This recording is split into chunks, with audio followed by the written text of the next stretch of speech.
மாலை முரசு தொலைக்காட்சி நேயர்களுக்கு வணக்கம். சிறப்பு நேர்காணல் நிகழ்ச்சிக்கு உங்களை வரவேற்பதில் மிக்க மகிழ்ச்சி. இந்த நிகழ்ச்சியில் தற்போதைய அரசியல் சூழல் குறித்து பல்வேறு கேள்விகளுக்கு பதிலளிப்பதற்காக தமிழக கூட்டுறவுத்துறை அமைச்சர் திரு செல்லூர் ராஜு அவர்களை நிகழ்ச்சிக்கு வரவேற்கிறோம். வணக்கம் சார். வணக்கம். தேர்தல் பிரச்சாரத்தில் உங்களுடைய அனல் பறக்கும் பிரச்சாரத்தெல்லாம் பார்க்க முடிஞ்சது. ஒட்டுமொத்தமாக அதிமுகவோட வெற்றி வாய்ப்பு இந்த தேர்தல் எப்படி சார் இருக்கு? வெற்றி வாய்ப்பை பொறுத்தளவுக்கு நிச்சயமாக மாண்பு முதலமைச்சர் சொன்னது மாதிரி ஒரு சிறப்பான ஒரு வெற்றியை மக்கள் தருவார்கள் என்ற அடிப்படையில் நாங்கள் இப்போ மக்களை பார்க்கின்ற போது, மக்களை சந்தித்து கொண்டிருக்கும்போது மக்கள் எல்லோருமே முகமலர்ச்சியோடு வரவேற்றார்கள். பொதுவாக ஒரு ஆளுங்கட்சியாக இருக்கும்போது ஆளுங்கட்சிக்கு மக்கள் மத்தியில் ஒரு சில எதிர்பார்ப்புகள் இல்லாமல் அவங்களுக்கு மத்தியில் இது இருக்கும். அதெல்லாம் இல்லை. மக்கள் முகமலர்ச்சியோடு வரவேற்றார்களே ஒழிய எல்லோருமே இந்த ஆட்சி இருக்கணும், நாங்கள் எடுத்த மாண்பு முதலமைச்சர் துணை முதலமைச்சர் எடுத்த நடவடிக்கை உண்மையிலே சிறப்பானது. அம்மா இல்லாத ஒரு சூழ்நிலையில் இன்றைக்கு இருக்கிற விமர்சனங்களையெல்லாம் தாண்டி இது போன்ற ஒரு கூட்டணி அமைத்தது மக்கள் மத்தியில் மிகப்பெரிய வரவேற்பு கிடைத்தது என்று தான் நாங்கள். அதனால் அதனுடைய ஒட்டுமொத்த தீர்வு நிச்சயமாக மே 23 தெரியும். பார்த்தீங்கன்னா மதுரையில் குறிப்பிட்ட 6 சட்டமன்ற தொகுதிக்கான அந்த நடைபெற்ற மக்களவை தேர்தலில் பார்த்தீங்கன்னா திடீர்னு தாசில்தார் நள்ளிரவில் 3 மணிக்குள்ள நுழைஞ்சிட்டாங்க அப்படிங்கும்போது அதில் கண்டிப்பாக ஏதோ நடந்திருக்கு அப்படின்னு எதிர்கட்சி தலைவரோட குற்றச்சாட்டு இருக்குது. இந்த குற்றச்சாட்டுக்கு ஆளும் தரப்பில் என்ன பதில் இருக்கக்கூடும்? நிச்சயமாக, அதாவது பொதுவாக ஒரு அதிகாரி என்பவர் அந்த மாவட்ட தேர்தல் அலுவலருடைய அனுமதி பெற்று தான் எந்த அலுவலர் யாராக இருந்தாலும் செல்லணும். அதுதான் நியதி, அதுதான் தேர்தலுடைய விதி. அவர் சென்றது முதல்ல தவறு. அது தேர்தல் அலுவலர் நம்ம கலெக்டர் மாவட்ட ஆட்சித்தலைவருடைய அனுமதி பெற்று தான் அந்த அம்மா சென்றிருக்கணும். அவங்க சென்றது தவறு, அது கண்டிக்கத்தக்கது. அதுக்கு இது போக இதில் போய் ஒரு மாவட்ட இந்த ஒரு அதிகாரி செய்ய தவற போய் அவர் மற்ற எதிர்கட்சிகள் இதெல்லாம் ஒரு அரசியல் பண்ணுறாங்கன்னா இன்றைக்கி அவங்களுக்கு எதுவுமே கிடைக்கல. இந்த ஆளுங்கட்சியை பற்றி, இந்த ஆட்சியை பற்றி, அல்லது தேர்தல் நடந்ததில் விதிமீறல் நடந்தது, ஜனநாயக படுகொலை நடந்தது. இதே காலகட்டத்தில் திமுக ஆட்சி இருந்து அன்றைக்கு ஒரு எதிர்கட்சிகள்லாம் கலந்து ஒரு கூட்டணி அமைத்து இந்த மாதிரி தேர்தலை சந்தித்திருந்தால் இந்த மாதிரி ஒரு தேர்தலே நடந்திருக்க முடியாது. அவ்வளோ தூரம் வன்முறை நடந்தது. எல்லா இடங்களிலும் வன்முறை கலாச்சாரங்கள் இருந்தது. அதுபோன்று இல்லை. இன்றைக்கி யாருமே அதை குற்றம் சாட்டு சொல்லலை. மிகு எதிர்கட்சி தலைவர் திமுகவின் தலைவர் ஸ்டாலின்லேருந்து சீமான் வரைக்கும் கீழே இருக்க அனைத்து பேர்களுமே யாருமே அரசாங்கம் இங்கே சட்ட ஒழுங்கு மோசமாக இருந்துச்சு, ஆளுங்கட்சி சாதகமாக நடந்தாங்க அப்படின்னு எந்த ஒரு குற்றம் சாட்டும் சொல்ல முடியாத அளவுக்கு இருந்தவங்க இன்றைக்கு எப்போவுமே குறை காணக்கூடிய மார்க்சிஸ்ட் கம்யூனிஸ்ட் கட்சி அந்த கட்சிகள் கூட அரசாங்கத்தின் மீதோ சட்ட ஒழுங்கை பற்றியோ எந்த வித குறைபாடும் சொல்லவும் ஜனநாயக அடிப்படையில் தேர்தல் ஆணையம் நடத்தியது. எனவே அப்படிப்பட்ட சூழ்நிலையில் இந்த சம்பவத்தை எடுத்து இது ஒரு அரசியலாக பார்க்குறவங்கன்னா இன்றைக்கி எதிர்கட்சிகளுக்கு எதுவுமே கிடைக்கல என்பது அர்த்தம். 10 மணிக்கு மேலே ஏஜென்ட்டுகள்லாம் அந்த குறிப்பாக அந்த வாக்கு மையங்களில் அங்கே அந்த எந்திரங்கள் இருக்கக்கூடிய இடங்களில் இருக்கக்கூடாது அப்படின்னு தேர்தல் ஆணையம் சொல்லியிருக்கிறதாகவும், கண்கோத்தி பாம்பா நீங்கள் இருங்க அப்படின்னு சொல்லிட்டு திமுக தலைவர் ஸ்டாலின் தொண்டர்களுக்கு அறைகோல் எடுத்திருக்கிறார். இதெல்லாம் பார்க்கும் பொழுது அவர் முழுக்க உங்களை தான் அவர் சொல்கிறாரு அப்படிங்கிற ஒரு கேள்வி இருக்குது. அது ஸ்டாலின் அவர் காமெடி பீஸ் ஆகிட்டார். அவர் வடிவேல் இல்லாத அரசியலில் இன்னைக்கு அது ஒரு மாபெரும் ஆதிக்கத்தின் தலைமையில் இருந்து திராவிட முன்னேற்ற கழகம் மாபெரும் தலைவர் டாக்டர் கலைஞர் அவர்கள் இல்லாத ஒரு குறையை இப்பொழுது தான் தெரியுது. டாக்டர் கலைஞர் திமுக தலைமையேற்றிருந்த பொழுது அப்படி இருந்த திமுக இன்றைக்கி எப்படி இருக்குது அப்படின்னு பார்த்தா, எப்படி இருந்தால் நான் இப்படி ஆயிட்டனே அப்படின்னு ஒரு படத்தில் வரும். அது மாதிரி திமுக என்ற ஆளுமையில் ஒரு தலைவர் கலைஞர் இருக்கும்போது அவர் எதை பற்றி பேசினாலும் சரி, அதில் ஒரு நகைச்சுவை, அதில் ஒரு அழுத்தம், அதில் ஒரு தமிழ் இருக்கும். இவர் பேசுவதும் இல்லாமல் காமெடியாக இருக்குது. பொதுக்கூட்டத்தில் பேசுனா காமெடியாக பேசுகிறார்.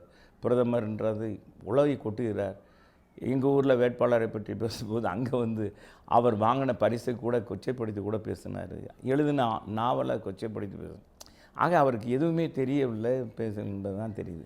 எலிஜிபிள் இல்லை அந்த தலைவர். திமுக என்ற மாபெரும் கட்சிக்கு ஸ்டாலினுக்கு தகுதி இல்லைன்றதான் இந்த தேர்தலில் தெரிஞ்சுக்கிட்டாங்க, மக்கள் தெரிஞ்சுக்கிட்டாங்க. நாங்கள் எப்போவோ தெரிஞ்சுக்கிட்டோம். ஆனால் மக்கள் தெரிஞ்சுக்கிட்டது என்னென்னா, இந்த தேர்தலில் அவர் பேசிய பேச்சுக்கள், அவர் நடந்துக்கிட்ட விதங்கள், இதெல்லாம் பார்த்து மிகப்பெரிய இலங்கையில் நடந்த அந்த கடுமையான அந்த குண்டுவெடிப்பு சம்பவத்துல 215க்கு மேற்பட்ட பலியாகி இருக்கிறார்கள். நாடே வந்து உற்று நோக்கி அந்த சம்பவத்தை பார்த்து கொண்டிருக்கிறது. இந்த சம்பவத்தை அதிமுக எப்படி பார்க்கிறது? இது உண்மையிலேயே இது வருத்தப்படக்கூடிய சம்பவம். இது எங்கு நிகழக்கூடாது, இந்த சம்பவங்கள் நிகழக்கூடாது. ஒரு புனித நாளில் இயேசு கிறிஸ்துவனுடைய எழுந்தருளிய அந்த ஈஸ்டர் பெருநாளில் வந்து எல்லா மக்களும், கிறிஸ்தவ மக்கள்லாம் மகிழ்ச்சியாக சந்தோஷமாக கொண்டாடுகிற நாளை அந்த தீவிரவாத குறிப்பு எடுத்துக்கொண்டு இந்த மாதிரி கொடூர செயலில் ஈடுபட்டது உண்மையிலேயே கண்டிக்கத்தக்கது. உலகம் பூரா இருக்கிறவர்கள் எல்லா தலைவர்களுமே பொதுவாக இது போன்ற சம்பவங்கள் இனிமேல் உலகத்தில் எங்கும் நடக்கக்கூடாது, எந்த சம்பவம் நடந்துருக்கும், இது கடைசி சம்பவமாக இருக்க வேண்டும் என்பதுதான் அண்ணா திராவிட முன்னேற்ற கழகத்தோட நிலைப்பாடு. எந்த முறையில் நடந்தாலும் இது ஏற்றுக்கொள்ளக்கூடியது இல்லை, கண்டிக்கக்கூடியது.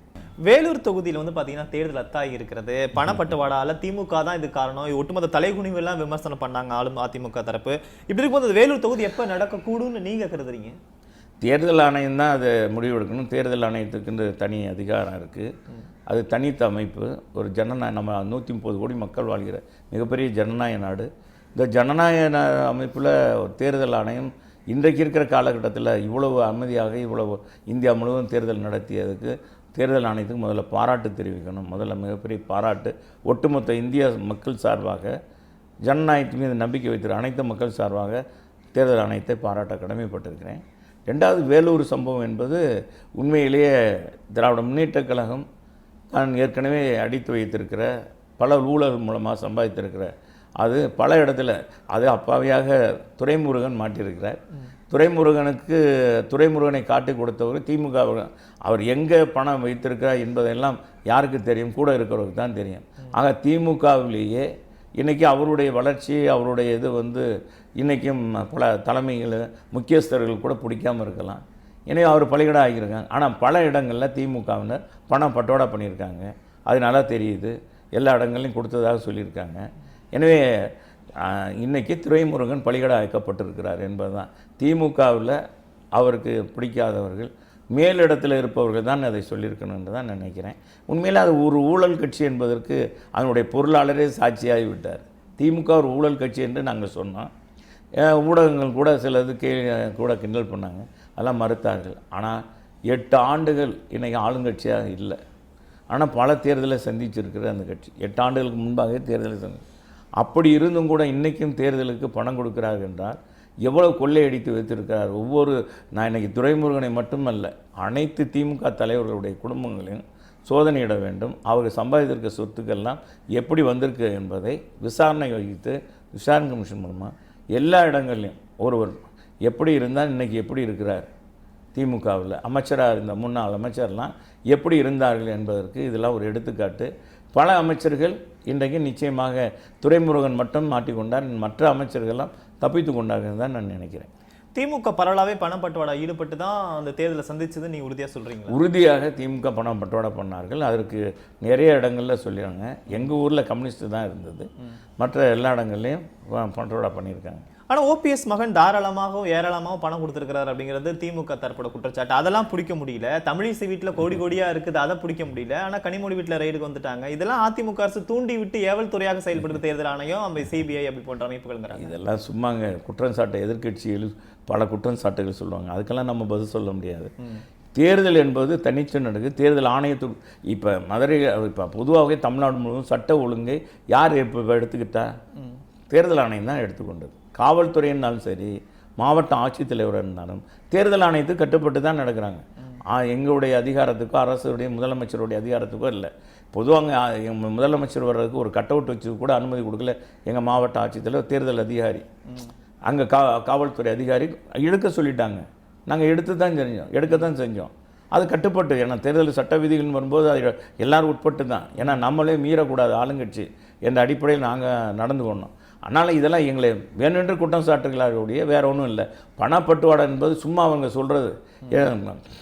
பொதுவாக வந்து ரவீந்திரநாத் குமாரை பொறுத்தளவுக்கு இன்றல்ல நேற்றல்ல அவர் மக்களோடு பழகிறார். பல தேர்தலில் போன தேர்தலுக்கு கூட பார்த்திபனோடு கூடவே போய் பணியாற்றியவர். ஏர்ஜென்ட் மாதிரி இருந்து அவருடைய வெற்றிக்காக எல்லா கிராமங்கள்லையும் குக்கிராமங்களுக்கு கூட சென்றவர் தான் ரவீந்திரநாத் குமார். எனவே அவருக்கு பணம் கொடுத்தது என்பது வேடிக்கையாக இருக்கிறது. சும்மா சொல்கிறது தான். எல்லாருமே சொல்லுவாங்க நாளைக்கு இவர் வெற்றி பெறுவது உறுதியாயிருச்சு அப்படின்றது இவங்க பேச்சிலேருந்தே தெரியுது. கேட்டால் நாளைக்கு பணம் கொடுத்து வெற்றி பெற்றுட்டாங்க அப்படின்னு சொல்கிறதுக்காக தான் இதெல்லாம் சொல்கிறது. ஈவி கேஸில் ஒருபடி தாண்டி ஒரு கடுமையான குற்றச்சாட்டு முன் வச்சிருந்தாரு. ரவீந்திரநாத் குமார் அவர்கள் தான் வந்து மணல் சப்ளை செய்கிறாங்க கர்நாடகாவுக்கு இந்த மேகதாது அணை கட்டுறதுக்கலாம் அப்படிங்கிற மாதிரி ஒரு குற்றச்சாட்டு முன் வச்சிருந்தாங்க. இதில் ஆளும் அதிமுகவுக்கு மிகப்பெரிய தொடர்பு இருப்பதாகவும் ஒரு குற்றச்சாட்டு சொல்லப்படுகிறது. எந்த அளவுக்கு உண்மையாக இருக்கக்கூடும்? இதெல்லாம் தேர்தல் காலத்தில் ஒரு வேட்பாளர் இன்னொரு வேட்பாளர் குற்றம் சாட்டுவது வழக்கமான ஒன்று. அப்படியே இவருக்கு அதில் எல்லாமே இவருக்கு இருக்குது, ஊர்ஜிதப்படுத்துகிறாரு. ஒரு தகவல் உண்மைன்னா ஒரு கோர்ட்டுக்கு போகலாமே, நடவடிக்கை எடுக்கலாமே. எத்தனையோ காலங்கள் இருந்தது. தேர்தல் நேரத்தில் வந்து இதை சொல்கிறாருன்னா தேர்தல் பயத்தில் சொல்கிறார்.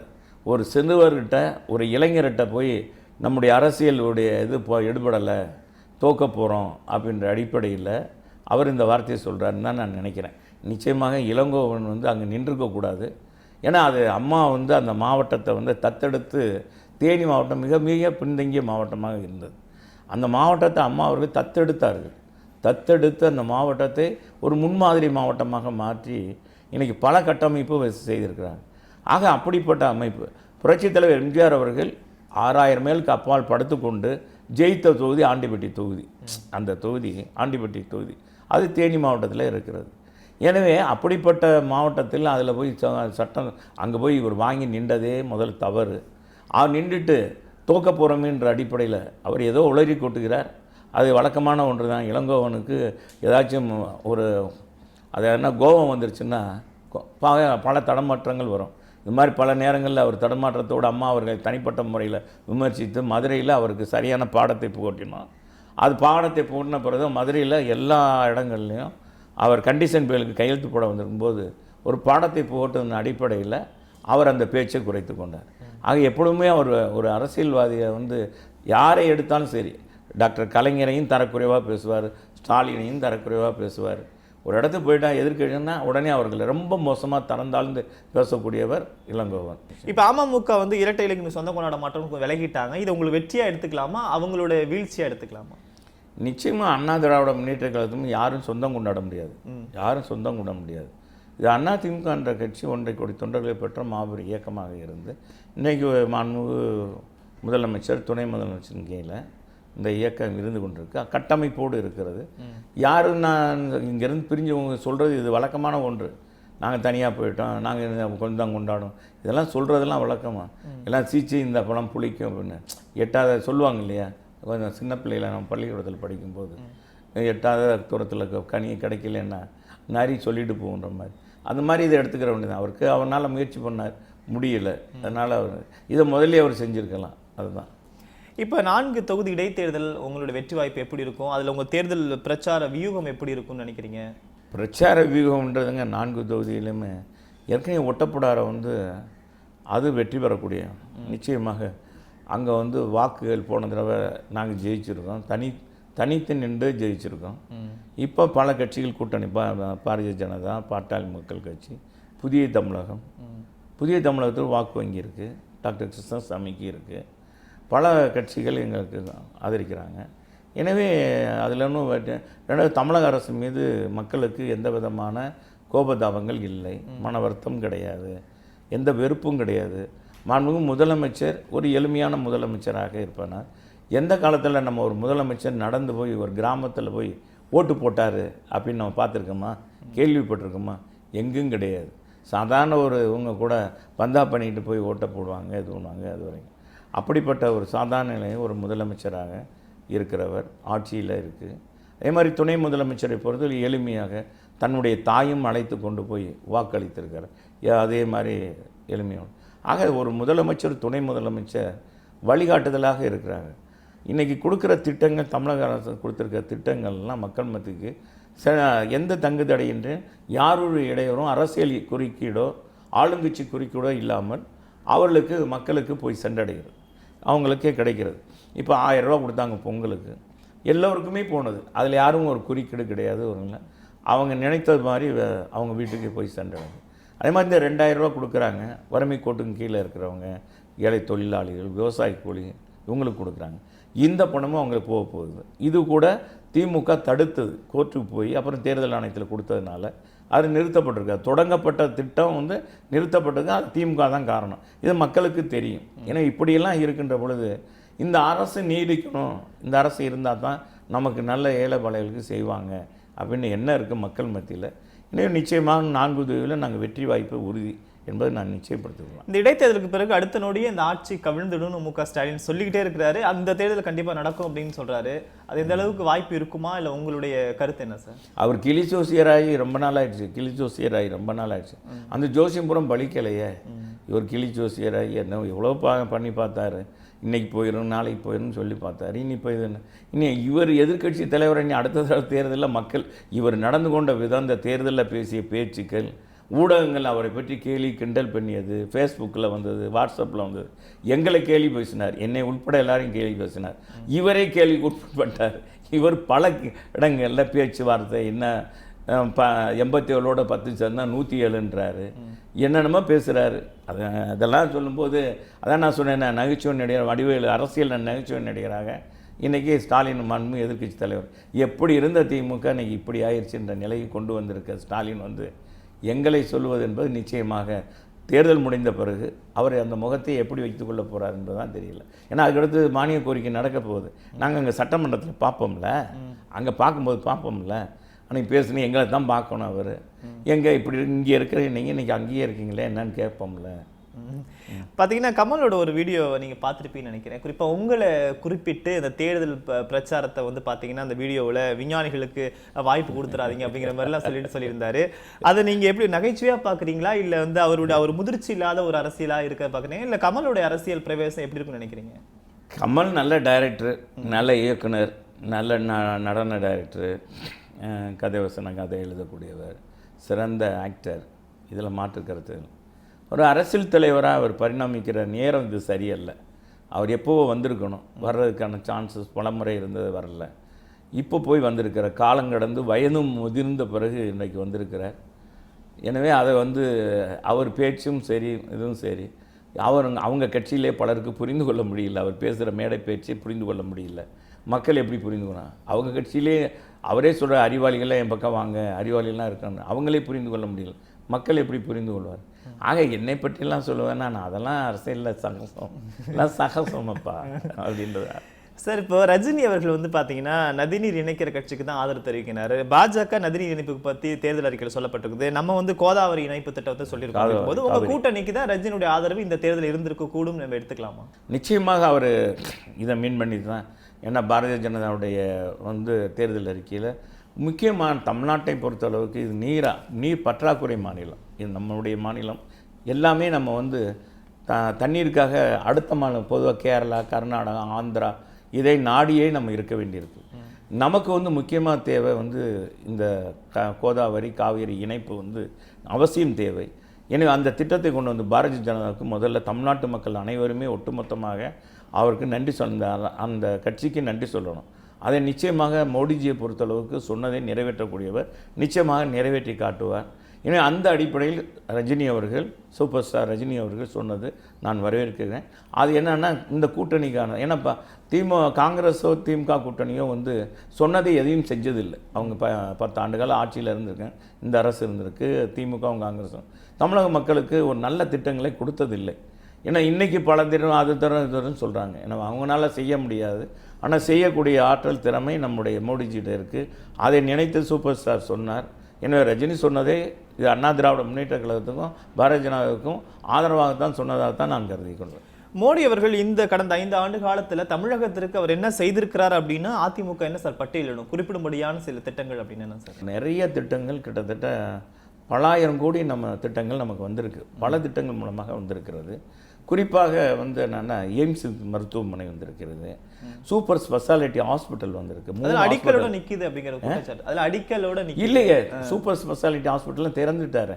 திறந்து இப்போ தஞ்சாவூர், நம்ம மதுரை, திருநெல்வேலியில் 3 இதுலையும் பார்த்தீங்கன்னா அங்கே தனியார் ஹாஸ்பிட்டலை காட்டிலையும் இன்றைக்கி அப்போலோவில் போனீங்கன்னா என்னென்ன மாதிரி அங்கே அவங்களுக்கு வாய்ப்பு இது இருக்குமோ, அந்த பணம் கட்டி போய் வைத்தியம் பண்ணுற வியாதிகளுக்கு என்னென்ன வசதி இருக்குமோ அத்தனை வசதியும் அந்த சூப்பர் ஸ்பெஷாலிட்டி ஹாஸ்பிட்டலில் இருக்குது. இதை கொண்டு வந்தது அவங்க கொண்டு வந்தாங்க. அதுக்கு முயற்சி எடுத்தவர் புரட்சித் தலைவர் அம்மா. எய்ம்ஸ் அப்படியே நிக்குதுன்னு சொன்னாங்க. எய்ம்ஸ் மருத்துவமனை இப்போ தானே அடிக்கல் நாட்டியிருக்காங்க, அதுக்கும் பணம் ஒதுக்கிட போகிறாங்க, அது வந்துட போகுது. இப்போ சாலைகள்லாம் விரிவாக்கத்துக்கு நிறைய கட்டமைப்புக்கு கொடுத்துருக்குறாங்க. அப்புறம் பல திட்டங்கள் இன்றைக்கி குறிப்பாக கிராமப்புறம் விரிவாக்கம், கிராமப்புடைய வளர்ச்சிக்காக கொடுத்துருக்காங்க. சொல்லிக்கொண்டு நிறைய திட்டங்களுக்கு கொடுத்துருக்காங்க. அது கொடுக்கலன்னா சும்மா முன்னால் காங்கிரஸ் அரசு தான் கொடுக்கலையே ஒழிய, இன்றைக்கி மத்திய அரசு, பாரதிய ஜனதா அரசு நிறைய உதவி செய்து கொண்டிருக்கு. இன்றைக்கி நம்மகிட்ட இது வரப்போகுது, வேறு அவங்களுக்கு தெரியும், இராணுவ தளவாடம் உற்பத்தி பண்ணுற கோயம்புத்தூரில் கொண்டு வர போகிறாங்க. அது மூலமாக பல ஆயிரக்கணக்கான இளைஞர்களுக்கு வேலைவாய்ப்பு வரப்போகிறது. ஆக இந்த திட்டங்கள்லாம் மிக மிக முக்கியமான திட்டம்.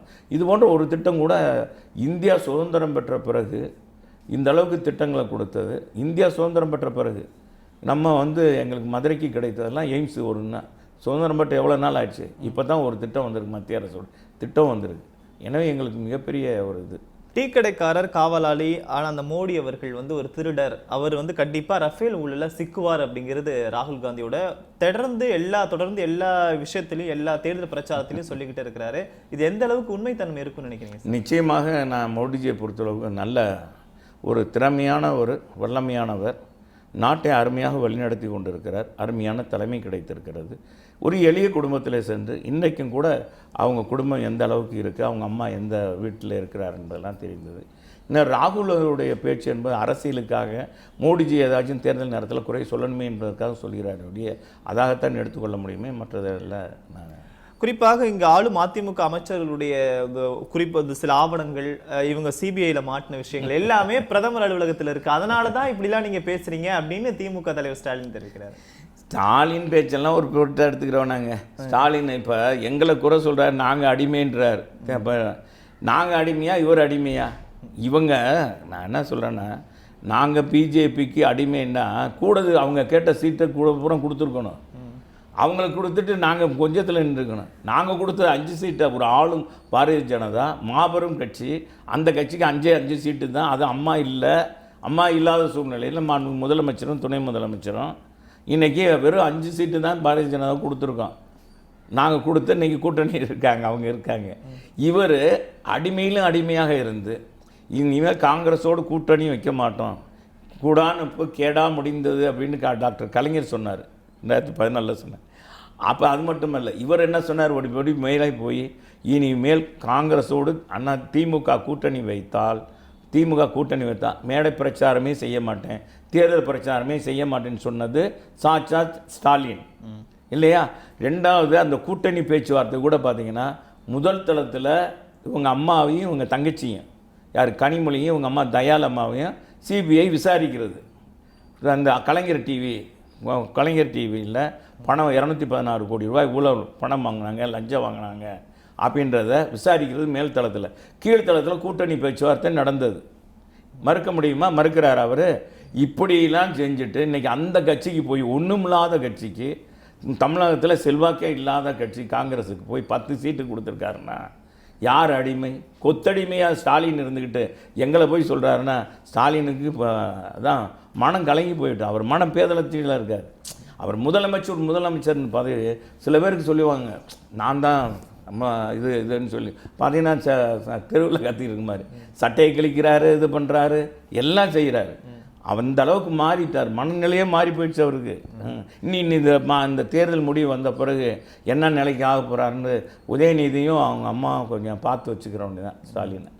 உதயநிதி ஸ்டாலின் திடீர்னு இந்த அரசியல் பிரவேசத்தில் குறிப்பாக எடுத்த உடனே எடப்பாடி பழனிசாமி அவர்கள் விமர்சனம் பண்ணுறாரு, அமைச்சர்களை விமர்சனம் பண்ணுறாரு. இது எப்படி சார் இது பார்க்குறீங்க? இது அவருடைய அரசியல்லாம் இதெல்லாம் அது திமுகன்ற, அதாவது நம்ம மன்னர் பரம்பரையிலிருந்து மக்களாட்சி கொண்டு வந்தாங்க, அதுதான் பெற்ற நம்ம திமுக என்ற கட்சி. இப்போ மக்களாட்சி மன்னர் பரம்பரைக்கு போயிடுச்சு. அந்த கட்சியில் இருக்கும் போனால் இன்னும் ஆண்டாண்டு காலத்துக்கு இப்போ யார்? இப்போ கலைஞர் இருந்தார், அதுக்கடுத்து ஸ்டாலின், இனி உதயநிதி ஸ்டாலினுக்கு நேரு எத்தனை தடவை அமைச்சராக இருந்தார். அவர் தொங்கிக்கிட்டு பாதுகாப்பு போகிறார், வேனில் தொங்கிட்டு போகிறாருங்க, வேனில் தொங்கிட்டு போகிறாரு. முன்னால் போடுவாங்க, எங்கள் அம்மாவுக்கு எஸ்டிஎஸ்லாம் போனதை பற்றி கிண்டல் பண்ணுவாங்க. ஒரு ஸ்டாலின் அவருடைய மகனுக்கு, ஸ்டாலின் மகன் உதயநிதி போகிறார், முன்னால் உட்காந்துருக்காரு, வேனில் தொங்கிக்கிட்டு போகிறார் அமைச்சர். அவர் ஒரு மாவட்ட செயலாளர். எந்த அளவுக்கு மோசமாக அந்த கட்சி எந்த அளவுக்கு தரந்தாழ்ந்து போயிருக்கிறது. இன்றைக்கி அதனுடைய அடுத்த ஜெனரேஷன் வந்து நீ உதயநிதி பையன் பிறந்ததான்னா அவர் வருவார், இல்லைன்னா அதுக்கு அடுத்து யார் வருவாங்க, அப்படி தான் இருக்கும். இல்லை சபரிஷன் இப்படி தான் போகுமே ஒழிய அந்த கட்சியில் வந்து ஜனநாயகம் கிடையாது. இதுதான். எனவே அவர் வந்து பேச்செல்லாம் நம்ம ஒரு பொருட்டாக எடுத்துக்கலாம். சின்ன பையன் ஏதோ பேசிட்டு போகிறாரு, அதை பற்றியெல்லாம் அவர் தன்னை வெளிப்புறப்படுத்தணும், அதுக்காக அவர் பேசுகிறாரு, அவ்வளோதான். உடனடியாக அந்த அணு உலையில் பழுது ஏற்பட்டு கடுமையான ஒரு அசம்பாவித சம்பவம் நடைபெறக்கூடும் அப்படிங்கிற ஒரு பயத்தை ஏற்படுத்தியிருக்காரு வைகோ அவர்கள். உண்மையிலேயே அந்த அணு உலை உடனடியாக தடுத்துறது தமிழக அரசுடைய கடமைன்னு நேற்று கூட ஒரு அறிக்கை வெளியிட்டிருக்காரு. அந்த அறிக்கை எப்படி பார்க்குறீங்க? பொதுவாக மக்களுக்கு எது பாதிப்பு வரும் அப்படின்னு எது தெரிஞ்சாலும் சரி, உடனே அம்மாவுடைய அரசு நடவடிக்கை எடுக்கும். யார் சொன்னாங்க அப்படி இல்லை, வைக்க சொன்னதுக்காக நடவடிக்கை எடுக்காமல் இருக்க மாட்டாங்கல்ல. யார் சொன்னாலும் சரி, எந்த வகையிலும் சார் தமிழ்நாட்டு மக்களுக்கு அதை எங்கேயும் எந்த ஒரு இடத்துலையும் பாதிப்பு இல்லாத அளவுக்கு தான் அரசு நடந்து கொள்ளும். இவ்வளவு நாள் வரையில் மதிமுக பொதுச் செயலாளர் வைகோ அவர்கள், அவருக்குன்னு ஒரு சின்னம் இருந்துச்சு. இப்போ வந்து பார்த்தீங்கன்னா திமுகவோட உதயசூரியன் சின்னத்தில் ஒரு கொடுக்கப்பட்ட அந்த ஒரு தொகுதியில் நின்று இருக்கிறாங்க. இனி வரும் காலங்களில் வைகோ ஒரு மிகப்பெரிய ஒரு அரசியல்வாதியாக இவ்வளவு நாள் இருந்துட்டார். இனி வரும் காலங்களில் அவருடைய அரசியல் பார்வை எப்படி இருக்குன்னு அதிமுக கருதுகிறது. அதான் சொல்லிட்டாரு, நான் கலைஞருக்கு தளபதியாக இருந்தேன், இன்னைக்கு ஸ்டாலினுக்கு தளபதியாக போகிறேன்னு சொல்லிட்டாரு. அதனால அது கட்சி இருக்குமா, கட்சின்னு சும்மா பேருக்கு சொல்லியிருக்காரு ஒழிய கட்சியெல்லாம் இருக்காது. இனிமேல் அங்கே தான் கலைச்சிட்டு போகிறது தான் அவருக்கு நல்லது. அவருக்கு மரியாதையே வந்து இனிமேல் மறுமலர்ச்சி திராவிட முன்னேற்ற கழகம் சொல்லுவதில் எந்த ஒரு அர்த்தமும் இல்லை. நான் அந்த உதயசூரியன் சின்னத்தில் நின்ற பிறகு இவருக்குன்னு ஒரு சின்னம் வாங்கி அது கொடுத்ததுக்கு அம்மா தான் வாங்கி கொடுத்தாங்க. அங்கீகாரம் பெற்று கொடுத்தது அண்ணா திராவிட முன்னேற்ற. அங்கீகாரத்தை இழந்து போய் இன்றைக்கி திமுக சரணகதி அடைஞ்சிருக்கார். இவருக்காக உயிர் தியாகம் பண்ணாங்க எத்தனை இளைஞர்கள் உயிர் தியாகம் பண்ண, ஏறத்தாழ 13 பேர் 14 பேர் இறந்துருக்காங்க. அந்த குடும்பத்துக்கெல்லாம் வைகோ என்ன பதில் சொல்ல போகிறாருன்னு தெரியல. இவருக்கு அநீதி இழைத்திட்டாரு திமுக குடும்பம் அப்படின்னு நினச்சி தான் அவங்க உயிர் தியாகம் பண்ணாங்க வைகோவுக்காக. ஆனால் இன்றைக்கி ஒரு பதவிக்காக, கேவலம் ஒரு ராஜ்யசபாக்காக இன்றைக்கி வைகோ வந்து பூனையாகி விட்டது. அப்படிதான். அடிமை அரசு ஒரு தொகுதிக்கு 50 கோடி ரூபாய் பணப்பட்டுவாடா செஞ்சிருக்கீங்க அப்படின்னு வைகோ சொல்றாரு. அவர் பேச்சு என்ன, எங்க சின்னத்தை இழந்து, கட்சியை இழந்து, கொள்கையை இழந்து இன்னைக்கு போய் சரணகதி அடைஞ்சிருக்க வைகோவுக்கெல்லாம் பழைய வைகோன்னா நாங்கள் பதில் சொல்லுவோம். இப்போ இருக்க இந்த வைகோக்கெல்லாம் பதில் சொல்கிறதெல்லாம் இல்லை. ஏன்னா அந்த குடும்பத்தை, ஸ்டாலின் குடும்பத்தை நாங்கள் பேசுகிற காட்டிலும் நாராக கிழிச்சவர் வைகோ. அந்த குடும்பத்தை பற்றி இப்படி இல்லை, அப்படி இல்லை, அந்த குடும்பத்தையும் கலைஞர் குடும்பத்தையும் பற்றி என்னென்ன பேசணுமோ அத்தனையும் பேசினார். இன்றைக்கும் அதை போட்டு வாட்ஸ்அப்பில் போட்டுக்கிட்டு இருக்காங்க. இத்தனையும் தெரிஞ்சுக்கிட்டு கூட ஸ்டாலின் தேர்த்து வச்சுருக்காருன்னா அவருடைய வீக்னஸ். இவ்வளவு பேசினவரை போய் நம்ம எதுக்குப்பா சேர்த்துக்கிறணும்? அவருக்கு உண்மையிலே ஸ்டாலினுக்கு மக்கள் செல்வாக்கு இருக்குன்னு சொல்லியிருந்தால் நிச்சயமாக ஸ்டாலின் வந்து வைகோவை சேர்த்துருக்க மாட்டார். ஸ்டாலின் வந்து இன்றைக்கி வைகோவை சேர்த்தது மூலமாக அவரும் தன்னுடைய இதை இழந்துட்டார். இவரும் தன் மதிப்பை இழந்து, இனத்தையும் இழந்து, மக்களுடைய ஏச்சுக்கும் பேச்சுக்கும் இன்றைக்கி அத்தனை பேர் குடும்பம் நடுத்தருவில் இருக்குது. 14 இவருக்காக உயிர் தியாகம் பண்ணவங்க அத்தனை பேரும் போய் இன்றைக்கி அத்தனை குடும்பங்கள் நடுத்தருவில் நிறுத்திட்டு இவரை நம்பி கட்சிக்கு வந்தவங்க, திமுகவிலேருந்து வந்தவங்க, பல கட்சியிலேருந்து மாறி வந்து தலைமையேற்றவங்கலாம் இவர் நம்ம வழி நடத்துவார்ன்றவங்கலாம் இன்றைக்கி நடுத்தருவில் நிறுத்திட்டு இன்றைக்கி போய் திமுகவுக்கு போய் கொள்கை இழந்து இருக்கிறார். எனவே அவரை பற்றி நம்ம சொல்வது என்ன அர்த்தம்? நிகழ்ச்சி நிறைவாக நாட்டு மக்களுக்கு நீங்கள் சொல்ல விரும்புவது? நாட்டு மக்கள் எப்பொழுதும் போல் அண்ணா திராவிட முன்னேற்ற கழக அரசுக்கு எப்பொழுதும் நீங்கள் நல்ல ஆதரவை தர வேண்டும். அம்மாவுடைய அரசு, புரட்சித் தலைவர் எம்ஜிஆர் உருவாக்கின அண்ணா திராவிட முன்னேற்ற கழகம் ஏழை மக்களுக்காகவும், பாட்டாளி மக்களுக்காகவும், விவசாய தொழிலாளர்களும் விவசாயிகளுக்காகவும் இந்த இயக்கம் மாணவ செல்வங்களுடைய நல்வாழ்வுக்காகவும், எதிர்காலத்தில் இருக்கிற இளைஞர்களுக்கு வேலைவாய்ப்பை உருவாக்கி கொடுக்கின்ற வகையில் வருங்கால சந்ததி சிறப்பான முறையில் தமிழகத்தை ஒரு முன்னோடி மாநிலமாக கொண்டு செல்வது, இந்தியாவிலேயே தமிழகம் ஒரு சிறந்த மாநிலமாக, சிறந்த ஒரு தொழில் நிறைந்த நகரமாக உருவாக்கி செல்வதில் மாண்புமிகு முதலமைச்சரும் துணை முதலமைச்சரும் இன்றைக்கு முனைப்போடு செயல்பட்டு கொண்டிருக்கிறார்கள்.